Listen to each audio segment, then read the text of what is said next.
Sa pagkatalo nga po mga idol ng Houston Rockets sa kanilang huling dalawang laro laban sa mga teams ng Dallas Mavericks at Minnesota Timberwolves, tumaas pa ngang lalo ang kalamangan sa kanila ng Golden State Warriors sa 3 games. Dagdagan mo pa ng katotohanan na mas lamang ang Warriors sa kanilang regular season series. Ibig sabihin, hindi nga sila pwedeng magtabla ng record ng Warriors, gayong kapag nangyari iyan, siguradong Rockets nga po ang malalaglag. Sa madaling salita, halos 4 games nga ang kailangang habulin ngayon ng Houston para maagaw nila ang ika-10 pwesto mula sa Warriors na malabo rin naman nga pong magawa pa. Sa katunayan, bukod nga sa kakailanganin nila na maipanalo ang natitirang 7 games, kailangan rin naman nga po nilang umasa at manalangin na matatalo rin ang Warriors. Kaya hindi na nga naiwasan pa ngayon ng mga fans ng Houston Rockets na sisihin ang nagpasimula ng karma sa kanilang team, at iyan nga daw ay si Tari Eason na matapos lamang magyabang sa social media, sunod-sunod na ang kanilang pagkatalo at naging mitya para seryosohin panlalo ng Golden State Warriors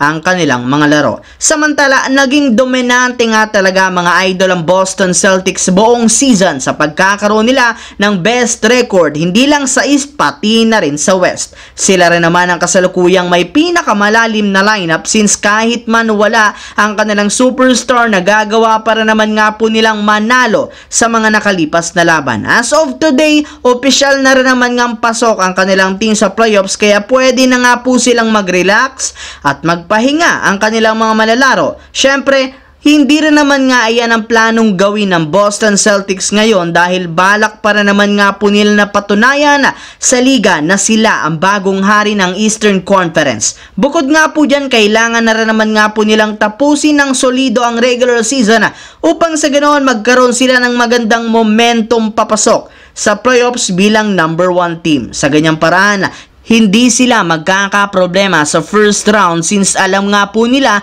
na lahat ng mga teams sila ang gustong mapatumba sa postseason. Sa kabilang banda, sa sobrang desidido mga idol ng Los Angeles Lakers na maipanalo ang kanilang mga natitirang games, nakapagdesisyon ang kanilang team na paglaruin muli ang kanilang dalawang superstar na sina LeBron James at Anthony Davis sa kanilang pangalawang back-to-back ngayong araw laban yan sa Washington Wizards. Medyo maayos rin naman nga pong nakapagpahinga ang mga ito kasunod ng nakuha nilang easy win kahapon sa Toronto Raptors. And since kumpletong muli ang kanilang starting lineup, maaga nga muli silang naging aggressive sa ilalim. Bukod nga po dyan, pinaganda lalo ang kanilang movement sa pamamagitan ng mga pick and roll plays ni na LeBron James, Anthony Davis at D'Angelo Russell. Maaga rin naman nga pong uminit ang shooting ni D'Lo at Austin Reeves, pero nagawa pa rin naman nga kahit papano ng Wizards na makadikit simula ng kanilang laban. Sadyang hindi pa rin naman nga nila kinaya ang MVP mode ni LeBron James at playoff mode ng Lakers, since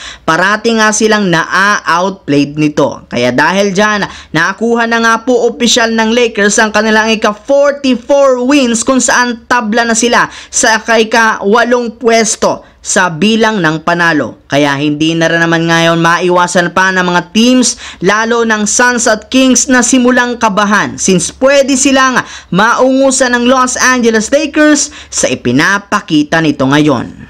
So yun lamang mga idol, ang ating bagong video na ating pinag-usapan ngayon dito. Once again, this is your J-Zone TV. Huwag kalimutang mag-like at syempre mag-subscribe. Pindutin ang notification bell sa akin channel para lagi kayo maging updated sa mga videos na pinapalabas ko. Isang malaking shoutout sa lahat mga idol.